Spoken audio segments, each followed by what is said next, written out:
Halo, good morning anak-anak. Selamat pagi. Pencahaya semuanya dalam keadaan sehat-sehat saja.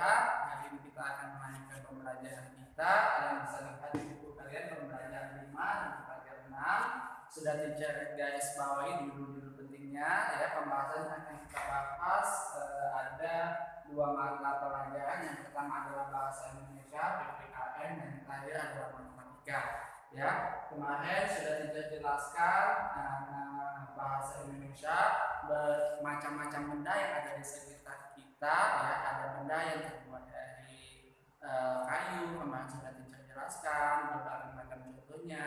Kemudian selain dari kayu juga ada benda kemarin yang terbuat dari plastik. Ya, hari ini kita akan khusus membahas benda yang berasal atau terbuat dari kaca, logam, dan karet. Ya, kalian bisa lihat di halaman 24 di buku kalian masing-masing. Di situ sudah dijelaskan benda-benda yang terbuat dari kaca. Ya, pastinya kalian tahu kaca ya. Ini kaca atau beling. Ya, kaca ini adalah tembus pandang. Ya, tahan air dan tahan panas sifatnya. Ya, karena sifatnya tembus pandang, kaca biasanya digunakan untuk jendela rumah. Ya, kemudian untuk gelas, ya, bisa juga untuk piring, ya kan, untuk macam-macamnya. Kaca juga digunakan untuk membuat berbagai macam peralatan makan dan masak karena tahan air dan panas. Ya, tetapi kelemahan kaca itu mudah pecah. Ya, jadi kita harus sangat berhati-hati ketika kita menggunakannya, karena kaca ini modelnya kalau semuanya dia jatuh dari tangan kita atau kesenggol, ya, bisa langsung pecah. Berbeda dengan bahan-bahan yang lainnya. Ya, kalau bahan-bahan yang ada di sekitar kita seperti dari kayu ataupun dari plastik, kalau dia jatuh tidak mudah pecah. Berbeda dengan kaca. Kalau kaca dia mudah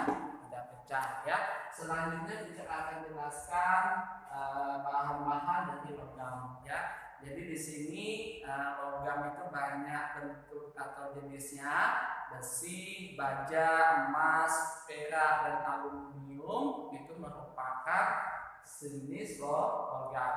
Ya, logam tidak menyerap air dan sifatnya tahan panas. Ya, logam juga menghantarkan panas. Ya, oleh karena itu logam hanya dimanfaatkan untuk peralatan masak, ya, seperti kuali, seperti panci, ceret, dan lain sebagainya. Ya, selain itu juga banyak di sekitar kita yang menggunakan bahan-bahan logam, ya, seperti tali pintu atau tali jendela. Ya, penggarisan juga ada yang menggunakan bahan besi. Ya, selain itu juga banyak di sekitar kita seperti gelas, ada model gelas besi ataupun piring yang menggunakan aluminium. Ya, jadi sangat banyak benda-benda yang ada di sekitar kita menggunakan bahan-bahan yang terbuat dari logam. Ya, logam ini tidak mudah pecah. Ya, ketika jatuh atau lepas dari genggaman kita, dia tidak mudah pecah seperti gelas yang mungkin agak penyok sedikit. Ya, yang selanjutnya adalah bahan-bahan yang terbuat dari karet. Ya, karet pastinya kalian tahu, ya, sifat karet itu lentur dan elastis. Ya, elastis ketika kita geret, ya, bentuk dari karet itu akan kembali seperti semula. Ya, di sini karet juga bersifat elastis, yang artinya tadi bisa ditarik, ya, kemudian dilepaskan kembali. Ya, karet dimanfaatkan untuk berbagai keperluan. Ya, misalnya apa saja teacher? Bisa digunakan untuk bahan ban, kemudian untuk alas sepatu, pembungkus kabel, ya, bisa untuk tali, ya, dan lain sebagainya. Ya, tetapi ada kelemahan dari karet. Apa teacher kelemahannya? Kelemahan karet itu adalah mudah terbakar. Ya, jika kita dekatkan dengan api, maka karet ini akan meleleh.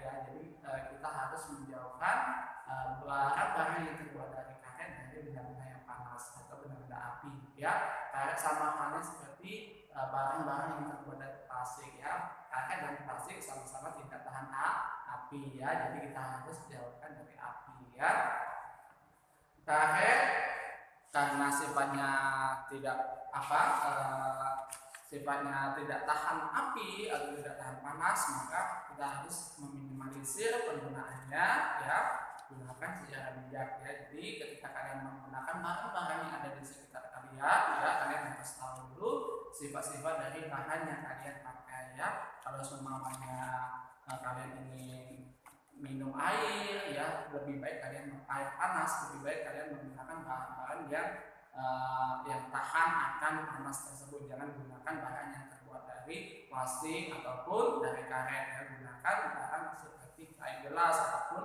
aluminium untuk mewadahi air panas tersebut dan lain sebagainya ya. Nanti silakan kalian sebagai bahan latihan di rumah, cari bahan-bahan apa saja yang ada di sekitar rumah kalian ya. Golongkan bahan tersebut terbuat dari kayu kah, atau bahan tersebut terbuat dari plastik kah, atau bahan tersebut terbuat dari logam ya, gelas ataupun karet ya. Nanti silakan dicari bahan-bahannya sebagai bahan latihan di rumah ya. Selanjutnya kita akan membahas manfaat musyawarah dan menghargai pendapat teman ya. Kalian bisa cek di buku kalian ya, di halaman 25, di situ sudah dijelaskan ya. Jadi musyawarah itu banyak sekali manfaatnya, tidak hanya untuk kepentingan kita sendiri, tetapi untuk kepentingan bersama ya. Apa saja tujuan manfaat musyawarah? Salah satunya adalah melatih kita untuk menyampaikan pendapat ya. Jadi ketika dalam musyawarah ya, kita memiliki mental yang pastinya untuk menyampaikan pendapat ya. Hal tersebut bisa membuat kita latihan untuk berbicara di depan umum ya. Biasanya kita berbicara hanya dengan 1-2 orang, tetapi ketika dalam musyawarah ya, silakan kalian mencoba berbicara di depan umum ya. Yang selanjutnya adalah keputusan yang diambil lebih adil karena berdasarkan persetujuan bersama ya.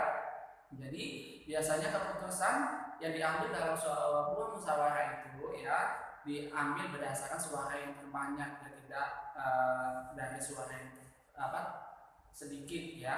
Karena kenapa?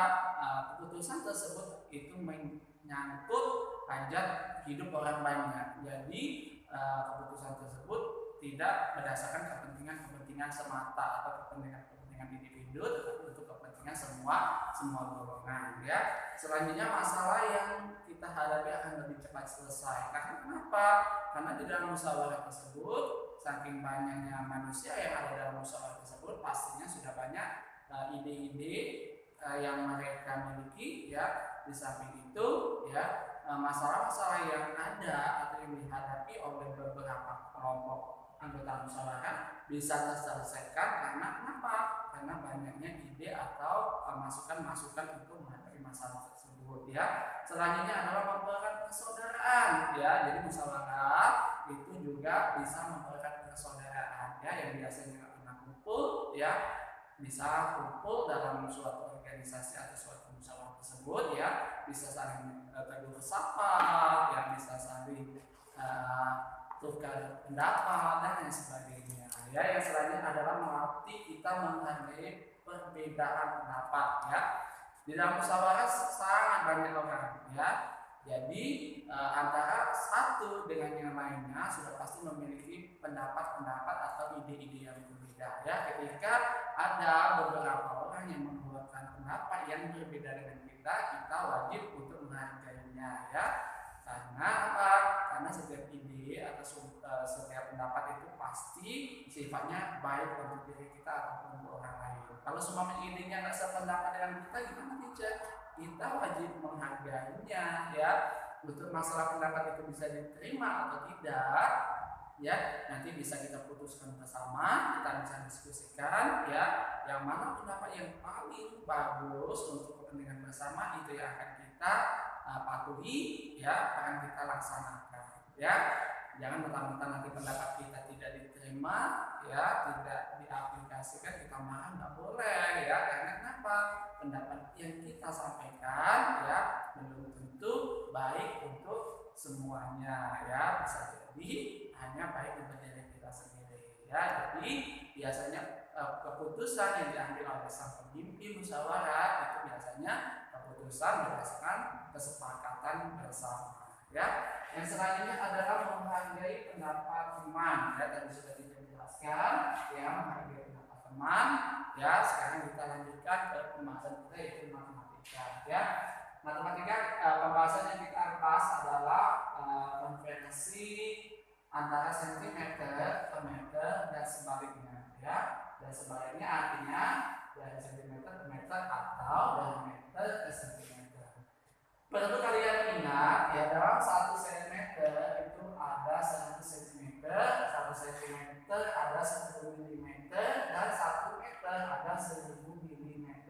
Ya, di sini ada sebuah soal, nanti kita konversikan ya. Panjang kali 2 meter 75 cm. Pertanyaannya, berapa panjang tali dalam 1 cm? Kita hitung ya, 2 meter ya dan 75 cm. Jadi kita klasifikasikan dulu. 2 meter berapa centimeter? 2 meter ada berapa centimeter? 1 meter ini ada berapa di sini? 1 meter ada 1 centimeter. Jadi kalau 2 meter ada berapa centimeter? Berarti ada 200 meter. Bisa dapat 200 meter gimana, teacher? Nanti kita kalikan 2 dikali 100 cm sama dengan hasilnya 200 cm. Kemudian 70 cm nya, 75 cm nya langsung ke 75 cm.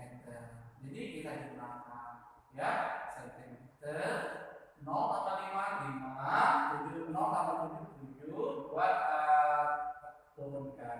Jadi jumlahnya adalah 275 cm ya. Jadi apa pertanyaan banyak tadi tersebut? Panjang tali tersebut 275 cm ya. Selanjutnya soal nomor 2, panjang kayu diukur ada 2 meter 15 cm. Berapa cm panjang kayu tersebut? Kita jumlahkan ya. Jadi di sini berapa? 2 meter 15 cm ya. 2 meter dikali titik kedua dikali berapa di sini? Kali 100. Hasilnya berapa? Hasilnya 200 cm.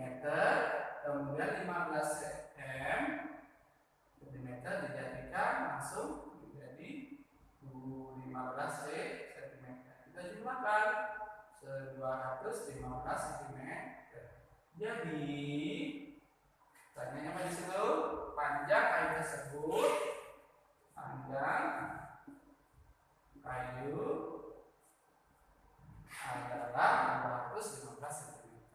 Oke, cukup jelas untuk konversi antara cm ke meter ataupun sebaliknya meter ke cm. Oke, thank you so much. Jika ada yang ditanyakan nanti langsung tanya ke WA teacher. Untuk masalah tugas akan teacher share ke Google Classroom. Thank you, goodbye.